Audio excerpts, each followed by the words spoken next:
Heureux de suivre Canal Congo Télévision pour vous informer. Mesdames et messieurs, bienvenue à cette grande édition du journal.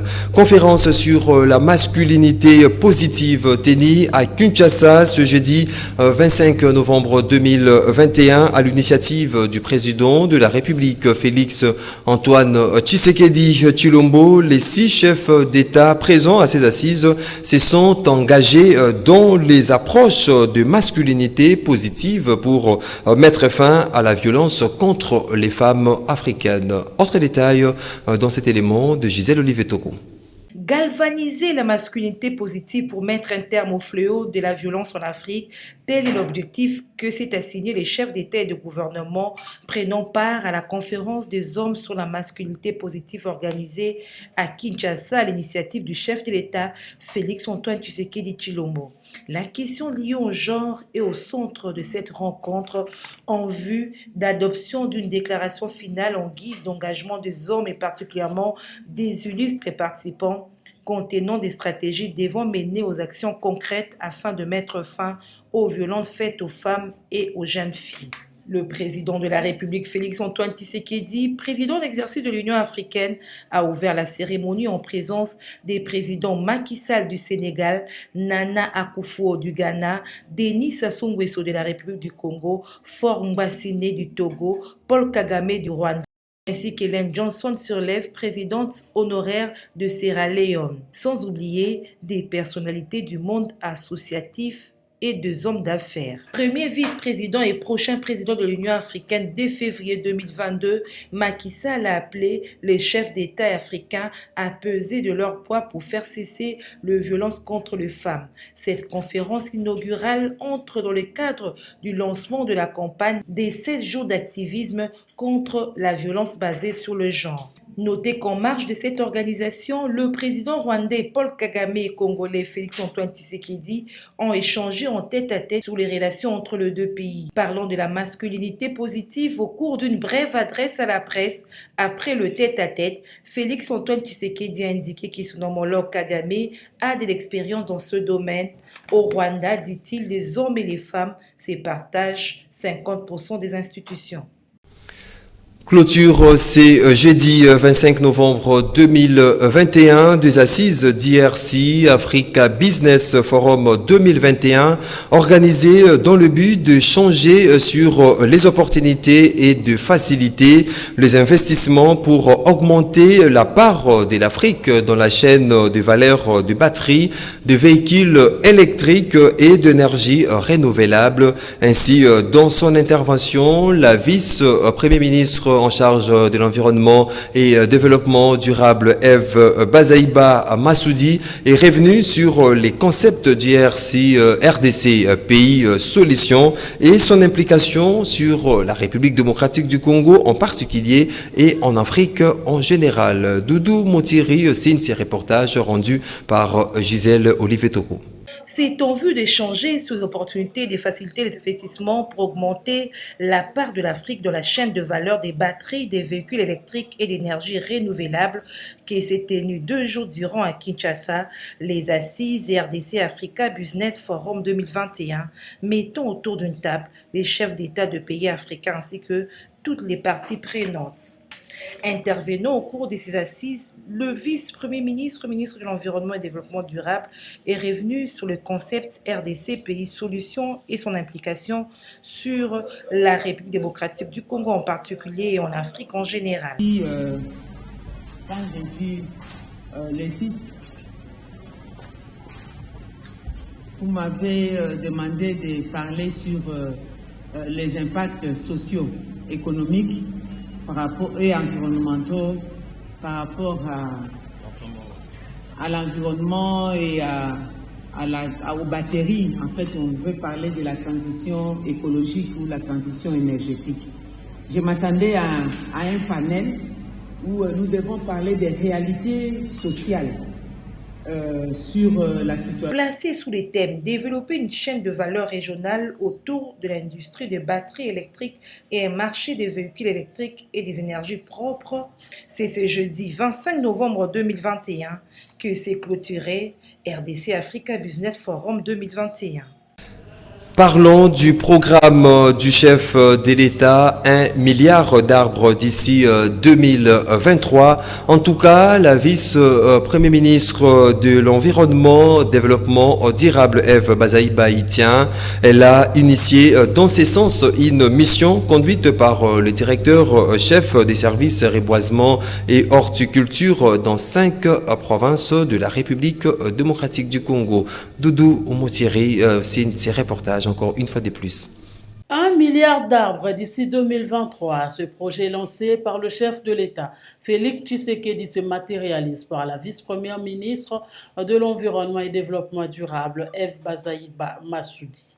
Après l'Ikassi, c'est le tour de la province de la Chopo, dans le site de la réserve de Massacro, d'installer la pépinière avec l'opération de remplissage de sachets.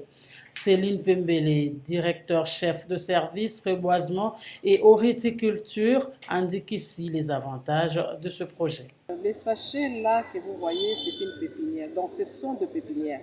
Pas une pépinière parce que vous avez plusieurs pépinières là-bas de différentes provinces. C'est comme nous avons dit les jours passés, nous sommes dans la mise en œuvre de l'initiative 1 milliard d'arbres. Nous avons déployé nos équipes sur terrain pour aller mettre en place des pépinières qui seront mises en terre définitivement au mois d'avril. Et là, ce sont les pépinières que nos équipes sont en train de mettre en place. Vous avez là l'équipe de Mbujimaï avec l'engouement de plus de 500 personnes qui viennent en recherche d'emploi parce qu'il n'y a pas d'emploi dans notre pays. Et quand les gens sont sur terrain, comme ce sont des tâches qui sont payées en homme-jour, donc ils sont obligés de travailler avec tous ces gens-là qui viennent, donc les chercheurs d'emploi, pour mettre en place cette pépinière qui sera mise en terre au mois d'avril pour soutenir l'initiative du chef de l'État, 1 milliard d'arbres d'ici 2023. À part Mbujimaï, vous avez aussi la pépinière de la ville-province de Kinshasa à Mambu, à 190 km de Kinshasa. Donc nous avons Kinzono et Mambu. Là aussi, vous avez une grande pépinière qui est mise en place toujours par l'équipe de la direction de reboisement et horticulture. Et vous avez aussi les images de pépinières de la province de la Chopo, où les agents de la direction de reboisement et horticulture sont en train de travailler dans la réserve de Lomako. Et puis sachez en plus bref que dans un point de presse tenu c'est jeudi 25 novembre 2021 à Kinshasa, les conseils de l'apostolat de laïcs catholiques du Congo, le ministère des laïcs protestants, les FCC et l'AMUCA confirment leur marche pour ces samedi 27 novembre 2021 sur l'ensemble du territoire national. C'est malgré l'interdiction du gouverneur de la ville de Kinshasa, Gentini Ngobila Mbaka. Nous y reviendrons. Tout à fait autre chose à présent, le ministre de la Santé publique, Hygiène et Prévention, le docteur Jean-Jacques Mbungani, accompagné de la vice-ministre Véronique Kulumba, a tenu une séance de travail avec les responsables du Centre national de lutte contre les cancers CNLC. Mardi 23 novembre 2021, c'était dans son cabinet de travail à Gombe. Suivez.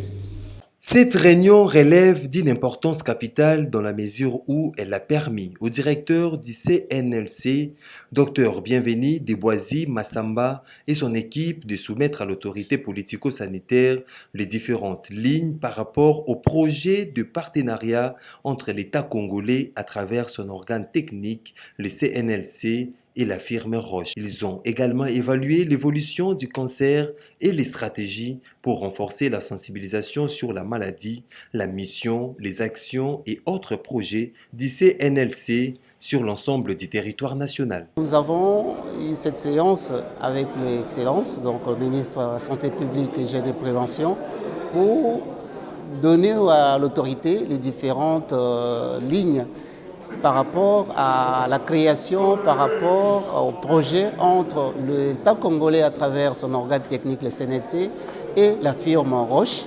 Et derrière ça, on a échangé pour voir comment mettre en place les différentes activités pour que le Centre national de lutte contre les cancers soit vraiment connu du grand public et surtout que les actions soient ressenties auprès de la population. Parce que la mission première de ce centre, c'est vraiment aider, prendre en charge toutes les personnes, tous les Congolais qui vivent avec les cancers sur l'ensemble des territoires nationaux. Et cette mission-là, nous devons l'amener à bien avec ou pas le partenaire. Donc l'État va financer les CNLC et certains nombres de partenaires vont financer les CNLC, dont Roche.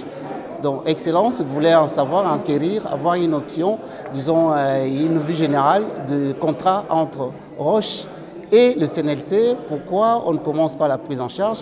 On lui a donné un peu de raisons et il a compris et il nous a encouragés pour aller de l'avant, chercher d'autres partenaires pour que les CNLC soient vraiment effectifs sur le terrain. Parmi il faut suivre les données des Globocan 2020. Vous voyez la RDC, à chaque année, les nouveaux cas. L'année 2020, 48 839 nouveaux cas. Et les décès, parmi les 48 839, il y a eu 34 412 décès, soit 70%. C'est-à-dire 7 personnes sur 10 diagnostiquées de cancer en RDC meurent. Vous voyez, ça ne marche pas. Notre objectif, notre vision à nous, d'ici à 2025, qu'on ramène les 70% à 30%, qu'on inverse la tendance. C'est-à-dire que 30%, 3 personnes sur 10 qui ont des cancers en RDC vont mourir. C'est-à-dire nous allons sauver 7 Congolais de cancer. Et puis la présence du président rwandais Paul Kagame à Kinshasa, prenant part à la conférence sur la masculinité positive sur initiative du chef de l'État, Félix Antoine Tshisekedi Tshilombo, a suscité des commentaires dans tous les sens à Kinshasa. Pour certains, sa présence est une insulte aux victimes des crimes de guerre. Interrogé à ces sujets, John Efambe, cadre du mouvement de libération du Congo MLC, ne voit aucun inconvénient sur le plan diplomatique. Il s'est exprimé au micro de Bruno Nzinga. Paul Kagame à Kinshasa, prenant part au premier sommet du chef d'État sur la masculinité positive sur invitation du chef de l'État. Une présence en tout cas mal digérée par certains compatriotes congolais face à la situation d'insécurité qui sévit à l'est du pays, car incriminé dans plusieurs rapports. Interrogé à ces sujets, John Efambe, cadre du MLC, ne voit aucun inconvénient du point de vue diplomatique. C'est pour dire que je ne condamne pas et je ne donne à personne raison. Parce que dans le cadre du bon voisinage, certainement invité par le président de la République à répondre à cette conférence qui se déroule à Kinshasa, la conférence masculine, quelque chose du genre. Mais c'est normal que nos compatriotes aussi réagissent de cette manière par rapport à toutes les situations que vous connaissiez et qui se passent entre nous et notre voisin. Mais ce jour ici ou son passage, et on doit savoir faire la part des choses, et pour une conférence, je trouve que cela ne doit pas appeler débat, mais par contre essayer d'abord de voir dans quelle mesure nous pourrions nous surpasser de tout ce qui se passe. Sur le plan de la diplomatie, je ne pense que ce n'est pas un problème, mais c'est un chef de l'État qui a été convié. Je pense que ça ne devrait pas faire débat, mais là où le bas blesse, vous le savez, c'est quand même condamnable. Célébration, c'est 25 novembre 2021. C'est dans cette optique que les Fonds mondial pour le survivant a organisé un séminaire sous le thème « Il est temps ». Cette activité vise à plaider pour la réparation de victimes de violences sexuelles liées au conflit. À l'occasion, les participants ont formulé une série de recommandations allant dans le but de lutter efficacement contre cette pratique. Nancy Ileka, commentaires et images. Dans le cadre de la célébration ce 25 novembre de la Journée internationale pour l'élimination de la violence à l'égard des femmes, que le Fonds mondial pour les survivantes a organisé un séminaire du 22 au 24 novembre sous le thème « Il est temps ». Une activité qui vise à fournir une plateforme aux survivantes des violences sexuelles liées aux conflits à travers le monde pour partager leurs témoignages, perceptions et réflexions autour de la question de la réparation. À l'issue de ces assises, une déclaration a été lue pour interpeller le pouvoir public à la prise en charge des victimes des violences sexuelles. La meilleure solution ne vient que de nous-mêmes. Aucune solution imposée marche. Et quand quelqu'un prend une résolution de lui-même, il sait comment le réaliser. Nous avons du pain sur la planche parce que c'est notre document. Après qu'on l'ait fini, fignolé, ce n'est pas à garder dans nos tiroirs. Nous devons travailler maintenant pour que tout ce qui est inscrit soit réaliste et réalisable. Il y a des procédures à faire. Le coordonnateur nous vous a dit, vous aussi à votre retour dans vos pays, allez aussi communiquer, sensibiliser sur ce qu'on a discuté ici, pour que vos dirigeants, vos présidents, quand ils vont se retrouver dans la conférence des chefs d'État, si le président de l'Union africaine parle de cette question, qu'il soit déjà sensibilisé, qu'il soit réceptif pour accepter et aussi voir comment accompagner toutes ces idées que nous avons émises ici pendant les 3 jours. Lancé en octobre 2018 par Dr Denis Mukwege, le Fonds mondial pour les survivantes plaide pour que les détenteurs d'obligations ainsi que la communauté internationale développent des programmes de réparation et guident les États et la société civile en fournissant une expertise et un soutien technique pour la conception des programmes de réparation. En société, des inondations dans certains quartiers de la capitale Kinshasa après la pluie qui s'est abattue dans la nuit du mercredi 24 à jeudi 25 novembre 2021. Des dégâts multiples ont été enregistrés. Suivez plutôt ces constats établis par Gisèle Olivier Toko. Kinshasa.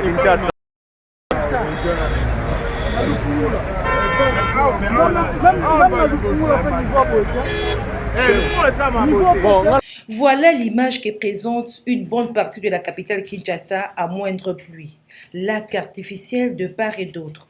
Difficile de circuler aisément tant pour les piétons que les véhicules. Pour vous en convaincre, la pluie qui s'est abattue sur Kinshasa dans la nuit du mercredi 24 et jeudi 25 novembre 2021 a causé de multiples dégâts. Commencé aux alentours de 23 h, cette pluie diluvienne est tombée pendant toute la nuit jusqu'à aller dans les heures chaudes de la matinée dans certaines communes.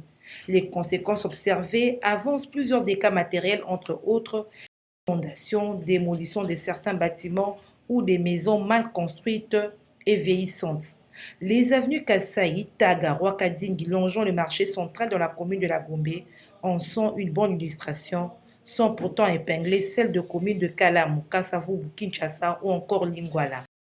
Restons dans ces registres pour vous dire que la pluie diluvienne qui s'est abattue sur la ville de Mbandaka le mardi 23 novembre a causé d'énormes dégâts matériels. Le mur, le toiture écroulé précisément dans les quartiers et Banjola. Suivez. Plus d'une trentaine de maisons ont été endommagées par la pluie qui s'est abattue le mardi 23 novembre sur le quartier Ebanzola dans la commune de Mbandaka. Toiture emportée par un vent très violent, des murs écroulés laissant ainsi de nombreuses familles et écoles sans abri. Pas de pertes en vies humaines certes, mais des dégâts matériels importants. À l'Institut Bohéna, par exemple, l'impact est visible. Cette école de la sous-division de Mbandaka a été délocalisée par son préfet. Humanitaire, sous le leadership du gouvernement provincial, puisse intervenir pour venir au secours de gens qui sont sans abri parce qu'il y a des familles entières qui souffrent. Dieu merci qu'il n'y a pas eu perte en vie humaine. Donc j'ai eu personnellement en tant que natif du quartier aussi. J'ai eu à circuler les quartiers, voir les infortunés. Malheureusement, Dieu merci, Dieu a fait grâce, il n'y a pas perte en vie humaine. Il n'y a pas quelqu'un qui a perdu sa vie, mais il y a des dégâts matériels importants. Il y a des familles où la maison, les murs se sont écroulés à l'intérieur, cassant tout ce qui était dedans, télévision et autres biens de valeur. Je pense qu'il y a nécessité qu'on puisse venir en aide à ces familles et à ces personnes sinistrées. Les élèves n'ont que leurs larmes pour s'exprimer. toyaki ekole vraiment tokuti moyen te nini bamire ebukani batole epimo toyebi na place ekete epuis tozosangana babino bakonzi ya mboka boyede biso moyen ya kotanga lisu eza te moyen ya kovanda eza te donc toza mpena mal à l'aise. Espérons que ces SOS atteindra les autorités pour une assistance conséquente. En sport, la Fédération congolaise de football association FECOFA annonce les reports à une date ultérieure de son assemblée générale ordinaire, extraordinaire et élective qui était prévue le 28 décembre 2021. L'instance fêtière du football congolais dit obtempérer aux instructions de la CAF. Cependant, la motivation de la CAF n'est pour l'instant pas connue. Suivez. Prévu le 28 décembre 2021, l'Assemblée générale ordinaire, extraordinaire et élective de la FECOFA a été renvoyée à une date ultérieure. La Fédération congolaise de football association dit obtempérer aux instructions de la Confédération africaine de football CAF données le mercredi 24 novembre 2021. À cet effet, la suspension du processus électoral y afférent.